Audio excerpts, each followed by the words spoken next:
નમસ્તે ફ્રેન્ડ્સ, મિતાસ કિચનમાં તમારું સ્વાગત છે. આજે આપણે બનાવશું બાલુશાહી. બાલુશાહી બનાવવા માટે મેં 2.5 કપ મેંદો લીધો છે. હવે તેમાં નાખશું આપણે 1 ચમચી 1 ટીસ્પૂન બેકિંગ પાવડર અને અડધો કપ ઘી. હવે આ મિક્સ કરી અને આનો સોફ્ટ લોટ બાંધશું.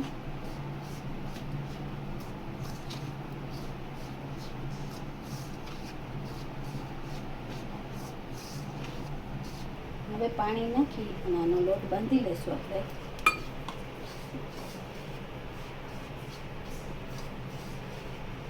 પાણી નાખી લોટ બંધાઈ ગયો છે. આ લોટને આપણે બહુ મસળવાનો નથી,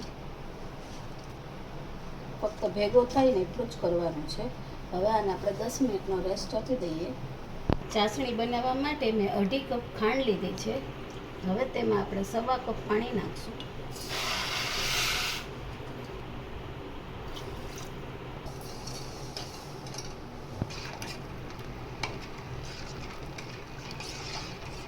ખાંડ ઓગળી જાય પછી આપણે એક તારની ચાસણી કરવાની છે, ત્યાં સુધી તેને થવા દઈએ. ચાસણી બને છે ત્યાં આપણે 15 થી 20 તાતણા કેસરના એમાં નાખશું. ઓપ્શનલ છે, જો તમારે ન નાખવું હોય તો તમે ન નાખતા. આપણો લોટ સેટ થઈ ગયો છે.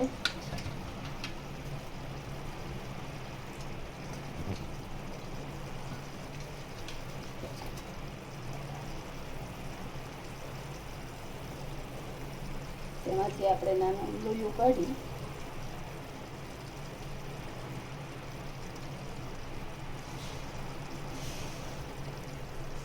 આ રીતે ગોળ કરશું, પછી એમ થેપી લેશું, પછી નખથી દબાવી દેવું અંગૂઠાથી, અને ફેરવીને બીજી બાજુ પણ અંગૂઠાથી દબાવી દેવું.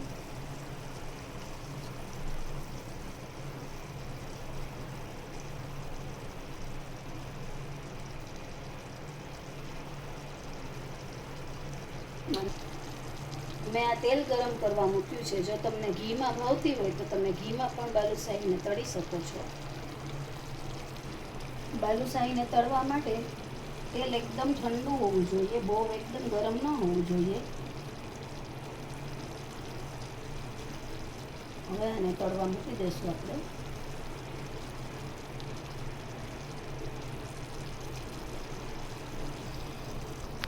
એની જાતે જ ધીમે ધીમે તળાઈને બાલુશાહી જ્યાં સુધી ઉપર ન આવે અને નીચેથી જરાક ક્રિસ્પી ન થાય ત્યાં સુધી આપણે તેને ટચ નહીં કરીએ, પછી તેને ફેરવશું.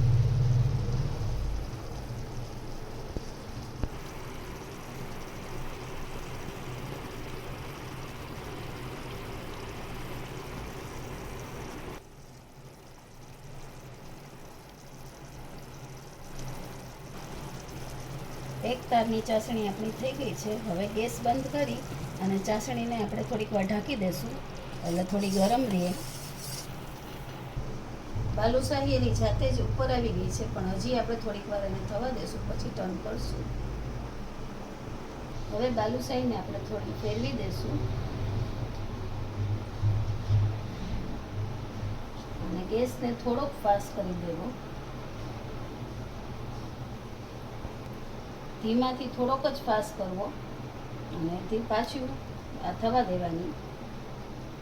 ચાહીને તળાતા લગભગ 12 થી 15 મિનિટ જેવો સમય લાગશે. એકદમ ગોલ્ડન બ્રાઉન થાય ત્યાં સુધી આપણે થવા દેશું. અને છેલ્લે ચાસણીમાં આપણે 5 ચમચી એલચી પાવડર નાખશું.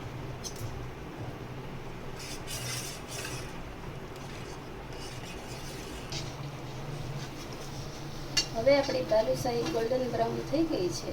તેને આપણે કાઢી લઈએ અને 20 મિનિટ જેવો સમય લાગ્યો છે આને તળાતા. અને આપણે હવે સીધી તેને ચાસણીમાં નાખી દઈશું.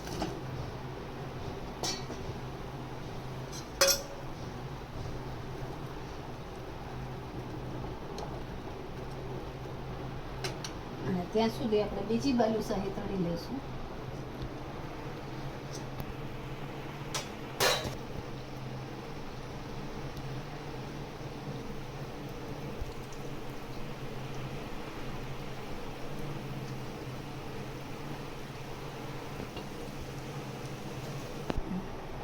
5 મિનિટ સુધી ચાસણીમાં રાખશું, પછી આપણે તેને કાઢી લઈશું.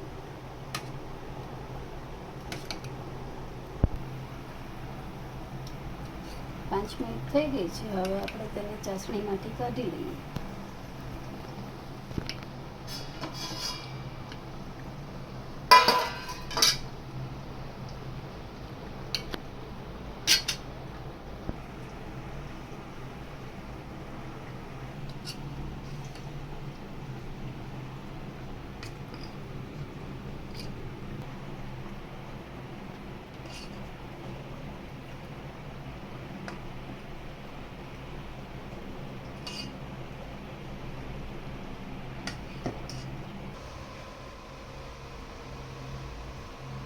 તૈયાર થઈ ગઈ છે આપણી બાલુશાહી. તેને આપણે સર્વ કરી દઈએ અને આને 1 કલાક ઠંડી થવા દેવી, પછી સર્વ કરવી.